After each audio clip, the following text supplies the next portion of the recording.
Ici, nous allons décrire un peu plus en détail les propriétés de la couche d'alumine. Donc, l'alumine est une molécule d'oxyde d'aluminium, bien entendu, mais ses propriétés sont différentes en comparaison avec le métal, en l'occurrence l'aluminium métallique. Donc, au niveau de la couche en tant que telle, disons que les propriétés vont dépendre de la manière dont l'anodisation s'est effectuée par l'épaisseur obtenue. Précisons aussi qu'elle dépend de la composition chimique de l'alliage du métal de base, comme par exemple lorsque l'aluminium est de pureté commerciale, c'est-à-dire 99% d'aluminium et plus, donc moins de 1% d'éléments d'alliage, la couche d'alumine va avoir comme tendance d'être complètement transparente. Euh, la dureté de la couche d'alumine est très élevée, légèrement plus faible que le diamant. Le diamant est le matériau le plus dur, donc seulement légèrement plus faible. Donc l'alumine de la couche d'alumine est extrêmement dure. Mais cette dureté-là va varier avec le niveau de porosité et le niveau de refermeture des pores. Donc plus la dureté, plus les pores sont ouverts ou nombreux dans la couche d'alumine, moins la dureté est élevée. Disons aussi que l'alumine est un isolant électrique supérieur à la porcelaine, par exemple, et l'alumine a bien entendu une certaine résistance à la corrosion, une bonne résistance chimique, autrement dit, mais très relative. L'alumine est quand même sensible à des pH relativement bas et aussi des pH relativement élevés. À titre de comparaison, le tableau présente dans cette diapositive des valeurs de dureté de différents matériaux en comparaison avec le film d'oxyde de l'aluminium, en l'occurrence la couche d'alumine. Comme par exemple les aciers qui servent à faire des rasoirs, qui sont relativement durs, 1550 Vickers. Donc il n'est pas précis dans le tableau, mais l'échelle de dureté est en Vickers. À comparaison, le verre est, est situé autour de 2000. Et l'aluminium métallique, là c'est très relatif, 80 c'est une moyenne. Cette dureté-là va dépendre bien entendu de l'état métallurgique de l'alliage ainsi que de l'alliage en tant que tel. Mais on peut voir que c'est relativement faible. Et vous avez différentes valeurs de dureté au niveau des couches d'alumine. Vous voyez que c'est très variable. Ça dépend de l'endroit où on mesure la dureté dans la couche. Ça dépend du type d'anodisation. Donc, mais il est quand même intéressant d'observer qu'on peut atteindre des valeurs dans l'ordre de grandeur du 5000 Vickers à la base du film. Donc, c'est très élevé. Vous savez, il existe de nombreux alliages d'aluminium. Beaucoup d'alliages d'aluminium contiennent des éléments tels que le cuivre, le magnésium, le zinc, qui sont des éléments qui, jusqu'à une certaine proportion, sont capables de rentrer en solution solide dans l'aluminium. Lorsque les éléments d'alliage existent en solution solide, il n'y a pas d'effet sur la transparence de la couche d'aluminium si la solution est homogène. Donc, c'est le cas justement du cuivre, magnésium, zinc, qui sont en général fortement solubles dans l'alliage d'aluminium. À d'autres occasions, l'apparence de la couche anodisée peut être différente, peut ne pas donner une apparence complètement transparente. C'est le cas si l'alliage contient certains éléments d'alliage qui ne sont pas dissous, comme par exemple ce qu'on retrouve souvent dans les alliages d'aluminium-manganèse de la série 3000, ainsi que dans les alliages aluminium-cuivre de la série 2000, dans lesquels une très grande proportion des éléments d'alliage se retrouvent sous forme de précipités, par exemple.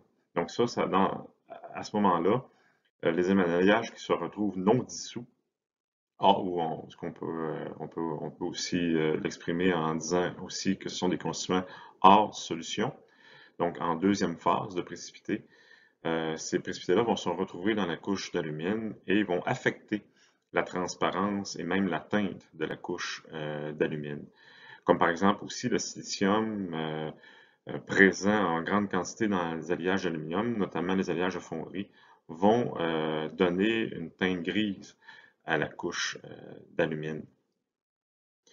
Le chrome, quant à lui, qu'on retrouve pas en très grande quantité, mais dans certains éléments d'alliage, va avoir tendance à donner une teinte jaunie à la couche d'alumine.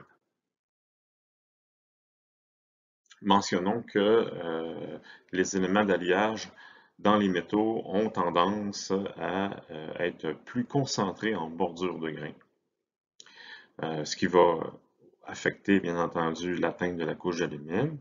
Puis disons aussi que les éléments d'alliage qui sont plus facilement solubles dans la cellule, dans le bain utilisé pour effectuer l'ionisation, ont tendance à faire en sorte que la couche d'alumine soit plus transparente étant donné que ces éléments d'alliage-là vont quitter la couche d'alumine et se dissoudre dans le bain. Autre effet des éléments d'alliage qui sont difficilement solubles dans le métal, donc on appelle le constituant hors solution. Les éléments donc insolubles, comme on l'a dit précédemment, vont tendance à donner une teinte à la couche d'alumine, donc vont avoir tendance à opacifier la couche d'oxyde.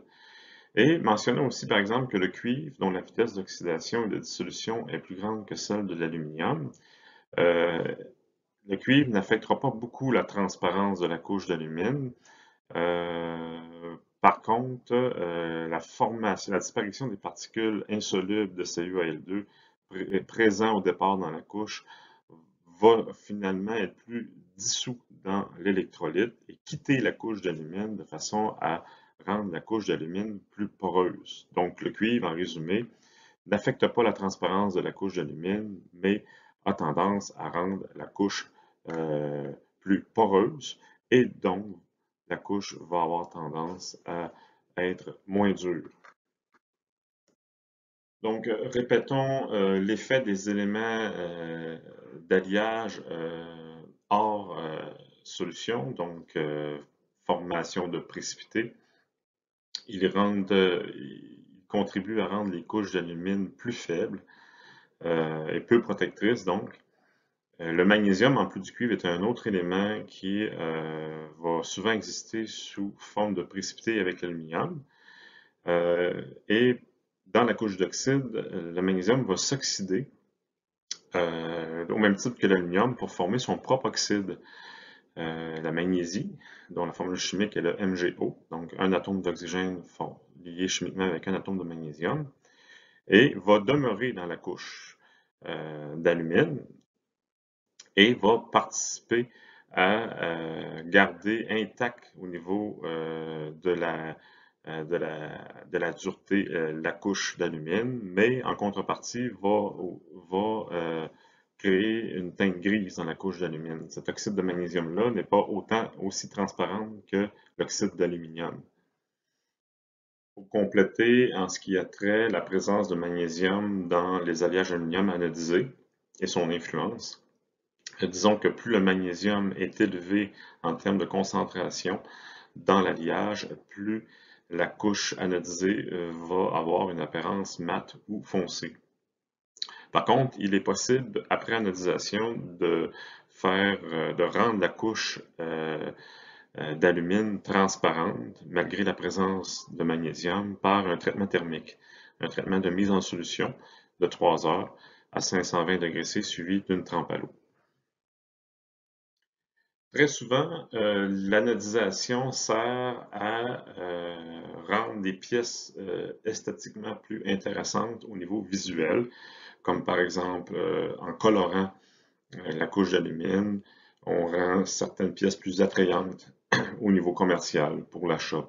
Donc, du point de vue esthétique, très souvent, on décide de colorer la couche d'alumine. Cette coloration-là de la couche d'oxyde s'effectue immédiatement après l'opération d'anodisation en immergeant la pièce d'aluminium dans une solution aqueuse contenant un colorant. Donc le colorant, il va pénétrer dans les pores de la couche d'alumine. Ce qu'on utilise comme solution aqueuse, c'est une eau distillée avec une certaine concentration en colorant. Et on immerge la pièce dans la solution aqueuse colorée à une température entre 55 et 65 degrés C pendant environ 10 minutes. Pour avoir un bon résultat visuel euh, lors de la coloration, certaines règles sont à respecter lors de l'étape de coloration. Mentionnons tout d'abord que l'étape de coloration permet non seulement de colorer la couche d'alumine, mais elle permet aussi de retirer l'électrolyte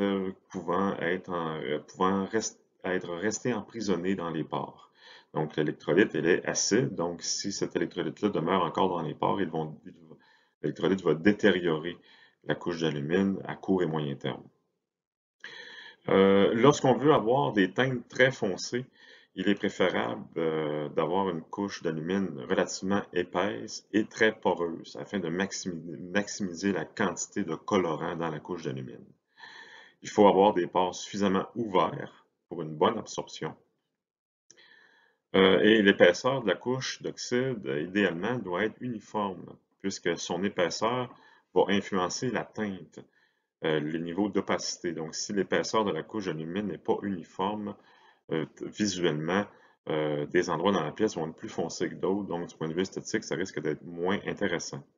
Et le colorant lui-même doit être de qualité afin de demeurer stable dans le temps et d'avoir une certaine solidité, une certaine stabilité face au rayonnement lumineux, notamment les UV. Différents produits colorants sont proposés sur le marché pour l'anodisation. Ils vont donc varier de par leur pouvoir capillaire, leur capillarité, leur résistance à la lumière, notamment les ultraviolets, et leur variété de couleurs, bien entendu. Et à partir de là, il existe trois types de colorants, des colorants organiques, minéraux et métalliques. Commençons par les colorants organiques. Ben, simplement de dire que ces colorants sont à base de composés organiques. Et comme tous les colorants, ils sont absorbés par capillarité. Et plus la concentration est élevée dans la base, plus le résultat de coloration va être foncé.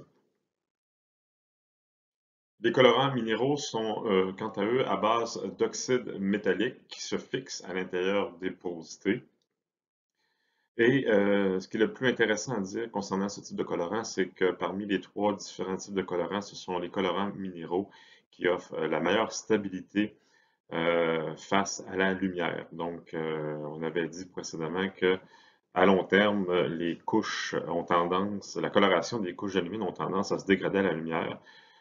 Donc, ce sont les colorants minéraux qui offrent cette meilleure résistance à la lumière. Et les colorants minéraux offrent aussi plus d'efficacité lorsque vient le temps d'obtenir des colorations plus foncées. Et les résultats sont meilleurs aussi quand les couches sont plus épaisses et avant utilisation, les solutions doivent être agitées suffisamment. Et finalement, dernière étape de tout le processus d'anodisation des pièces d'aluminium, le colmatage de la couche d'oxyde. Après coloration, les pores sont encore ouverts. Et donc, ce qui est important de faire au terme des opérations d'anodisation, c'est de refermer les pores de la couche d'alumine. Donc, ce qu'on appelle comme le colmatage. Donc, c'est la dernière étape. La manière qu'on procède, elle est toute simple.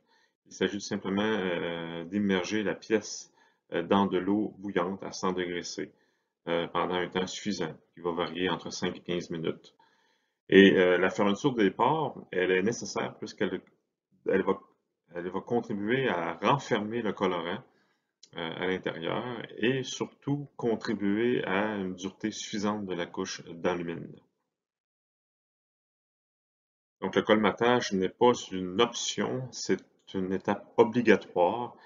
À titre d'exemple, une couche non colmatée de 20 microns, sa résistance elle est uniquement quelques heures dans une solution d'acide nitrique, tandis qu'elle va durer 1200 heures si la couche aura été colmatée au préalable.